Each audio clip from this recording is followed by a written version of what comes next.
What is up, everybody, and welcome back to Sustainability HQ here at 40 Runs. We're going to be talking about this, the Mizuno Wave Neo Ultra. Right guys, so firstly an apology if I get the name wrong, because I'm bound to, because it's one of those ones that's more than one word, so you know by now on the channel that I do forget the names of the shoes. But also, before we do anything else, I want you to hit that subscribe button and hit that bell notification before you do anything else. Why? Because if you hit the bell notification and you get notified when we come out with the live stream on a Friday, if you're not checked that out, 7 o'clock UK time, but also you get notified when we publish new videos like this. Right, so we've done a few videos on running shoes and running products that have got a sort of sustainable edge to them. We've spoken about, what was the most recent one? I think a good example was the Adidas Allbirds Cross shoe as an example. But we've got this shoe in from Mizuno. This shoe was sent to me by the guys at Start Fitness. Now I'm not getting paid by Start Fitness. You can get 10% off at Start Fitness using the code 40 Runs. I don't get paid a dime for that, but that's up to you if you want to use that code. But the guys sent this over to me to test out, find out what was going on with it, because they've got a collab or collaboration, with Mizuno, where they were doing some work together in terms of bringing attention about sustainability and looking after the planet, all that kind of stuff. So they sent me a pair to try out as well. So that's the background on that. But as I said, I'm not getting paid for it, and I'll say what I like. So right, let's get into firstly talking about what's going on here in terms of sustainability, and I want to probably focus a little bit more on that in this video than actually what the shoe's like. I will come on to that, and that'll be a little bit towards the end of the video, so use your chapters, people. That's the key to this video if you want to skip through some of the bits and bobs that we're going to be talking about. Okay, right, so stats and features, sustainability, that kind of stuff. Now I'm going to read some of this out, right, because I'm never ever going to remember any of this. Firstly, the bits that I can remember is that it's £190. We've got, that's the only thing I remember is £190. G3 outsole, 8mm drop, 39mm in the stack. This is a max cushion shoe, by the way. It's over 11 ounces in my UK 9.5, 380 something grams. We've got a all-in-one boot construction to the shoe. We've got the, what's it called in the middle? Yeah, the Mizuno Energy Core. It's not going to come out, but it's in there. And that's all about rebound and the return of energy from this midsole compound. Fits true to size. Right, okay, oh, you got that. Yeah, I said about the G3 outsole. Right, and then we're going to get onto the sustainability part of it. Okay, so I'm definitely going to read this out, right? So bear with, apologies for looking at my phone. It's sustainability credentials. 70% by weight recycled sustainable materials. We've got a 10% reduction in CO2 versus conventional production, so they've reduced the CO2 where they're making it. We've got 100% reduction in water use to dye the sock liner. See that, the sock liner? We've got, to achieve the leading sustainability, uses a top layer of mostly blue energy light foam derived from castor beans, a lower bloom energy foam, which is derived from algae, and the sock liner is also bloom derived. We've then got that topped off with an entirely recycled upper, dry, undyed stretch knit upper. Now I've got to give a shout out to roadtrailrun.com, where I got that information from. Go over to their website, subscribe, or get on their mailing list, because I've got that information from them. So big shout out to them on their website, because it was much easier than finding it on the Mizuno website. So hopefully some of that makes sense. But basically this shoe, they're really trying to make it from a sustainable background as possible.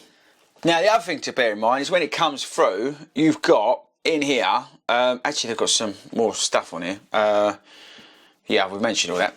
Bio EVA was the foam. So in the shoe box, they're recommending you keep the shoe box, and you can put your energy gels in there. You can use it as a keepsake box, putting your winter essentials in there. Use it as a homemade first aid kit in terms of putting stuff in it. This actually also turned up these shoes in a Hessian sack. It was like a potato sack.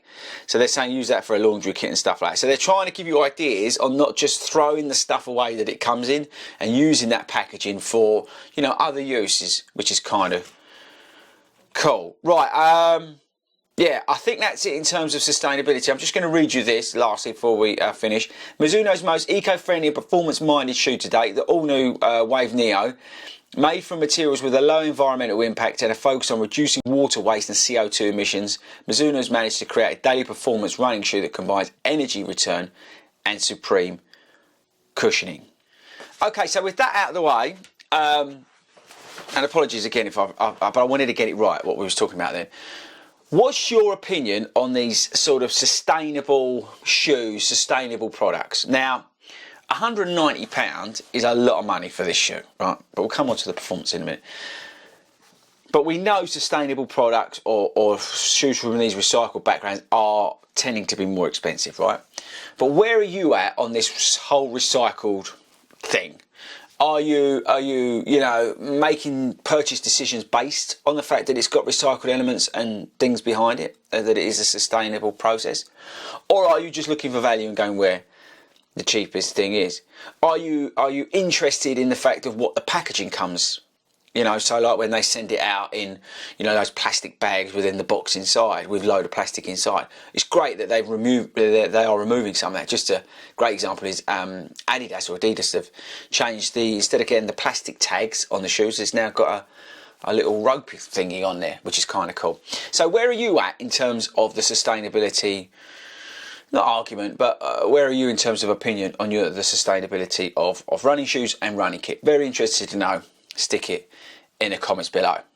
Okay, right, so in terms of the actual shoe, so we've got a max cushioned daily trainer. I would say when I first got this, I'm thinking, one, it's massive, and two, this is not really my kind of thing. It's quite heavy, over 11 ounces. Yeah, I'm not a massive fan of white shoes either. And I was just thinking to myself, it just looks big. It looks big on foot, and is this going to be like really, really cumbersome? But here's the thing, I was actually quite surprised by it. So it kind of surprised me in the respects of, it's just, firstly, actually, the outsole is fantastic. I love the outsole down the rivers. It's so grippy. It's sticky as well. I noticed how sticky it was and grippy.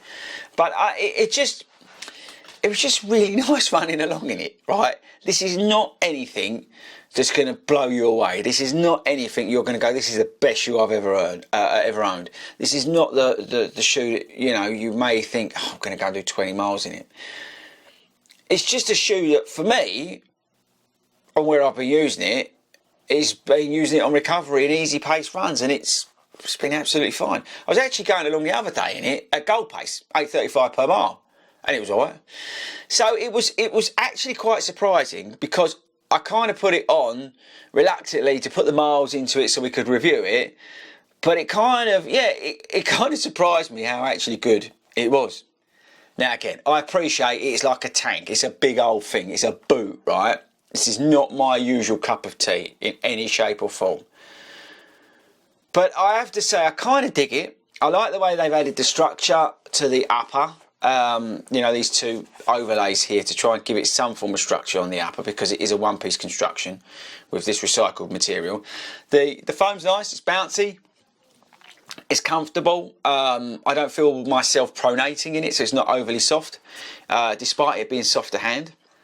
So I'm not going to say go out and buy it. I think that's strong, because it's not my usual cup of tea. But I think there's two elements to this review which I think are really important. It's firstly the sustainable aspect of it. I think Mizuno needs some kudos for producing a shoe that has got the credentials this shoe does, and again highlights the fact that this is definitely the way of travelling in terms of the way shoes are going to be produced and made. I think well done Mizuno for doing that and highlighting it, tying up with people like Start Fitness to highlight that. I think that's awesome.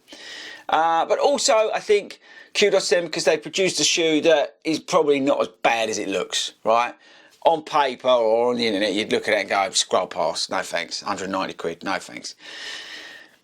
When this shoe gets discounted down, it's probably, and you're, you know, big into sustainability stuff, then it's probably worth having a look at. I wouldn't necessarily rush out and buy £190. I think that is just the wrong price for this shoe. But again, caveat to that, all sustainable products are the wrong price, which is annoying. But as more products are made in a sustainable way, then what we'll see is the prices come down, which is great news.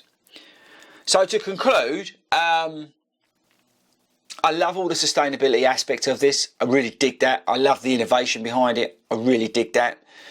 And in terms of actually as a running shoe, I have been surprised. I was not expecting to like this. I was expecting it to be heavy, which it is, over 11 ounces. It's expensive at £190, but actually, in terms of out and out as a running shoe and a performance, as a recovery run shoe, as an easy pace shoe, you know, it did the job quite well. So there you go. That's where I'm at on it. Yeah, just massive kudos to Mizuno really for coming out with something like that.